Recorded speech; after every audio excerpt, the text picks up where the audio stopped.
dia! Aqui é a professora Thalissa e hoje nós teremos mais uma aula de biologia. Nós vamos falar hoje sobre seleção artificial, as raças de cães domésticos. Por milhares de anos, os seres humanos eles têm influenciado o processo evolutivo, tanto por meio de mudanças que eles causam no meio ambiente e também através da seleção artificial, que seria a domesticação de plantas e animais. Determinadas características podem ser perpetuadas ou eliminadas pela seleção artificial. Como o próprio nome sugere, esse mecanismo ele não depende da ação da natureza. Assim, as modificações elas ocorrem por meio da seleção de características desejadas em organismos de acordo com o interesse do homem. A seleção artificial, ela vem sendo empregada há milhares de anos na história da humanidade, como plantas, animais. Outro exemplo é a domesticação de cães. Não há muita certeza de quando ou como se deu essa domesticação, mas alguns estudos apontam que os primeiros casos surgiram da convivência de lobos com povoados humanos ancestrais. Ao longo do tempo e de acordo com os interesses humanos, determinadas características foram sendo selecionadas nos cães por meio de cruzamentos planejados. Para gerar bons cães de caça, por exemplo, era preciso selecionar indivíduos com bom faro, ágeis e de boa estrutura corpórea. Já para a companhia, era necessário gerar indivíduos dóceis e que seguissem determinado padrão de beleza. Assim surgem as diferentes raças. A seleção artificial, ela levou ao surgimento de raças muito diferentes em uma mesma espécie. A partir do cruzamento planejado de gerações de descendentes, as características escolhidas são fixadas até que possa definir uma nova raça ou variedade. Foi assim que os machos do peixe lebiche, que são denominados guppy, destacados na atividade 3, foram obtidos. O Você Sabia da página 80. Bactérias resistentes a antibióticos. A lavagem correta das mãos e dos alimentos, por exemplo, são práticas eficazes que devem ser estimuladas para a prevenção de transmissão de bactérias. Enfatiza Ana Paula Seff, do Laboratório de Pesquisa em Infecção Hospitalar do Instituto Fiocruz. A cada ano, morrem cerca de 700 mil pessoas em todo o mundo por infecções causadas por bactérias, que são bactérias resistentes. Segundo um estudo encomendado pelo governo britânico, a partir de 2050, esse número pode chegar até 10 milhões por ano, 10 milhões de mortes.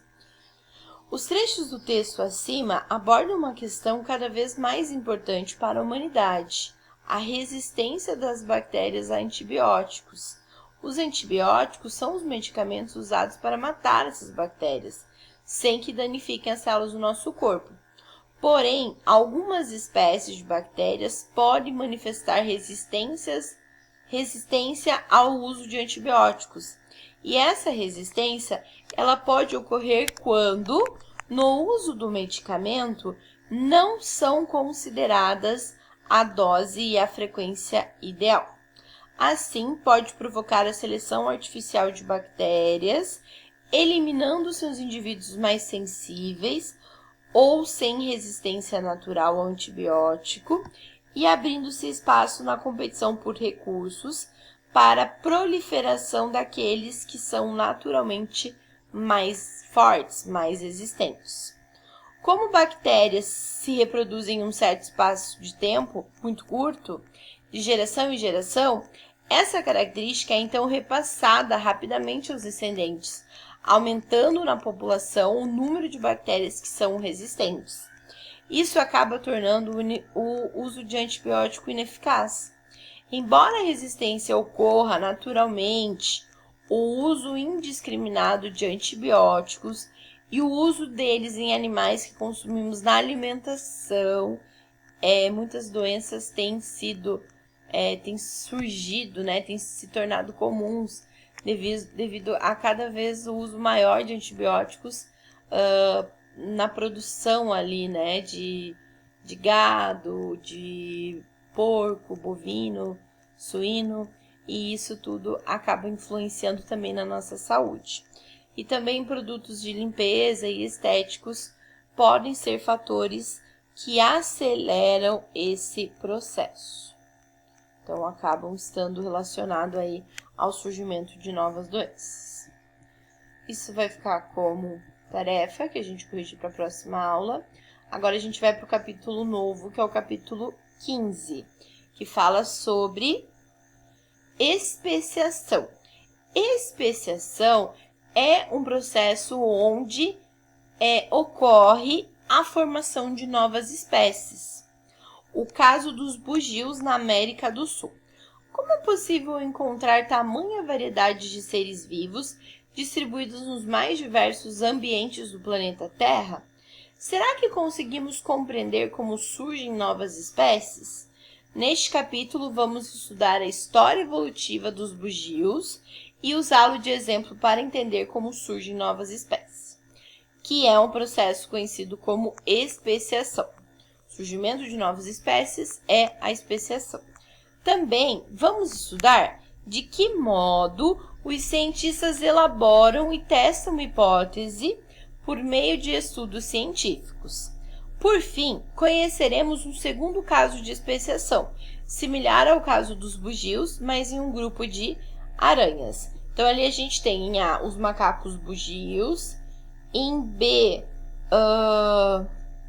nós temos os Aloaltas caraia, em B, Aloalta palliata, em C, Aloalta seniculus, em D, Aloalta maconelli. Eles são todos do mesmo gênero, mas as espécies são diferentes. Para entender a especiação, antes de iniciarmos o estudo da história evolutiva desses bugios, vamos recordar alguns conceitos básicos que foram estudados em anos anteriores em ciências. Entre eles estão o conceito de espécie e o sistema de classificação de Linneu. E, por fim, a formação de novas espécies. Aproveitaremos para aprofundar o conhecimento sobre alguns desses conceitos. Primeiro, o que são espécies? Espécies são indivíduos semelhantes que têm a capacidade de se reproduzir e gerar descendentes férteis. Por que eu falo que tem que gerar descendentes férteis? Porque, por exemplo, a mula resultante lá da égua e do jumento, e ela não é fértil. Então, a égua e o jumento são duas espécies diferentes que até podem se reproduzir, mas o filho dele, que é a mula, que é do cruzamento entre duas espécies diferentes, é infértil. Então, para ser considerado da mesma espécie, os indivíduos são semelhantes, eles se reproduzem e geram descendentes também férteis. A menor categoria de classificação dos seres vivos, geralmente usada pelos cientistas, é a espécie. Porém, definir o que é uma espécie ainda gera muita polêmica no meio científico. Para determinar uma espécie, é preciso reconhecer se há diferença entre dois indivíduos, ela é apenas uma variação comum dentro da espécie, ou se ela representa características de espécies distintas. Imagine, por exemplo, as conchas da fotografia abaixo. Embora sejam muito diferentes, elas são variações morfológicas de uma mesma espécie, que é Littorina saxatilis. Então, conforme vocês podem perceber, existem variações no formato da concha, né? Mesmo sendo da mesma espécie. Existem diversos conceitos de espécie e não há nenhum consenso entre os cientistas sobre isso. Entre o mais amplamente aceito, podemos citar o conceito biológico de espécie. Indivíduos semelhantes que cruzam entre si e deixam descendentes férteis, isto é, que também podem se reproduzir, em condições naturais ou até mesmo em cativeiro. Vale ressaltar, no entanto, que o conceito biológico de espécie ele esbarra em certas limitações, como a de espécies que se reproduzem de forma assexuada e o que ocorre com a maioria das bactérias e com outros seres vivos. De olho no sistema de nomenclatura de uma espécie. Então, vamos relembrar rapidamente as regras de classificação. A composição do nome científico ela é feita a partir de 2 nomes. Então, a gente vai ter o gênero seguido de espécie. Portanto, ela é binomial, são 2 nomes, 2 termos. Gênero e depois espécie. No texto, ela deve vir destacada, ou como está aqui em itálicos, ou sublinhada no texto, justamente para identificar que ali você tem o nome, né, científico. Deve ser formada por 2 termos, gênero seguido de espécie. O gênero, que é a primeira palavra, deve vir em maiúsculo e a espécie deve vir em minúsculo. Essas são as principais regrinhas, né, sobre o sistema de classificação de Linné. Este sistema, usado para nomear as espécies, ele foi proposto em 1735, mais de quase 300 anos. Segundo esse sistema, o nome científico de uma espécie ele é formado por 2 palavras, em latim. A primeira palavra, que representa o substantivo, indica o gênero a que o organismo pertence. Ela deve começar com a letra maiúscula e ela pode aparecer sozinha quando se pretende referir a todas as espécies daquele gênero. A segunda palavra, ela em geral representa um aditivo e ela deve começar com a letra minúscula, conforme vocês estão vendo aqui na apostila. Ela deve começar com letra minúscula e sempre vir acompanhada de uma primeira palavra. Os nomes científicos devem aparecer destacados no restante do texto, seja em itálico, grifado ou sublinhado, mas eles devem vir destacados no texto.